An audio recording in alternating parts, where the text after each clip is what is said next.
ఈరోజు national rural employment guarantee అంటే పనికి ఆహార పథకం పేరు కూడా మహాత్మా గాంధీ నుంచి మార్చడం జరిగింది. మహాత్మా గాంధీ నుంచి మార్చేసి ఈ పేరుని జీ అని పేరు పెడుతూ ముందుకు తీసుకుపోతున్నారు. ముఖ్యంగా ఈ స్కీమ్ లో ప్రజలకు మంచి చేయాల్సిన అవసరం ఉంది తప్ప ఈ స్కీమ్ ద్వారా పేర్లు మార్చి కేవలం ఒక కుల మతాలకు అంటగట్టడం తప్పు.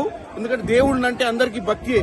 కానీ ఈ స్కీమ్ సక్సెస్ఫుల్ గా నడవాలన్న ఉద్దేశంతో Mahatma Gandhi national rural employment guarantee scheme పెట్టడం జరిగింది. దీన్ని కేవలం మహాత్మా గాంధీని మర్చిపోవాలి ప్రజలన్న విధంగా చేస్తున్నారు తప్ప. అందుకే ఈ రోజు మేము ధర్నాలో పాల్గొన్నాం. ధర్నాలో పాలు పంచుకొని ఈ రోజు అందరం కూడా పార్లమెంట్ సభ్యులము గాంధీ స్టాచ్యూ దగ్గరకు వచ్చినాం. ఈ యొక్క ధర్నాను మేము నడపడం జరుగుతుంది. కాబట్టి ఇటువంటి స్కీములు ప్రజలకు అందాలనే తప్ప ఇటువంటి స్కీములను కేవలం రాజకీయాలు చేయొద్దని కోరుకుంటున్నాం. నేషనల్ రూరల్ ఎంప్లాయ్మెంట్ గ్యారంటీ అంటే పనికి ఆహార పథకం పేరు కూడా మహాత్మా గాంధీ నుంచి మార్చడం జరిగింది.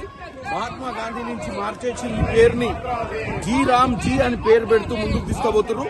ముఖ్యంగా ఈ స్కీమ్ లో ప్రజలకు మంచి చేయాల్సిన అవసరం ఉంది తప్ప ఈ స్కీమ్ ద్వారా పేర్లు మార్చి కేవలం ఒక కుల మతాలకు అంటగట్టడం తప్పు. ఎందుకంటే దేవుడిని అంటే అందరికీ భక్తియే. కానీ ఈ స్కీమ్ సక్సెస్ఫుల్ గా నడవాలన్న ఉద్దేశంతో Mahatma Gandhi national rural employment guarantee scheme పెట్టడం జరిగింది.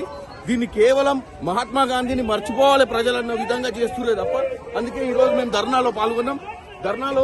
ధర్నాలో పాలు పంచుకొని ఈ రోజు అందరం కూడా పార్లమెంట్ సభ్యులము గాంధీ స్టాచ్యూ దగ్గరకు వచ్చినాం. ఈ యొక్క ధర్నాను మేము నడపడం జరుగుతుంది. కాబట్టి ఇటువంటి స్కీములు ప్రజలకు అందాలనే తప్ప ఇటువంటి స్కీములను కేవలం రాజకీయాలు చేయొద్దని కోరుకుంటున్నాం. అసలైన తొలి వెలుగు. ఫాలో వాట్సాప్ @తొలి వెలుగు official.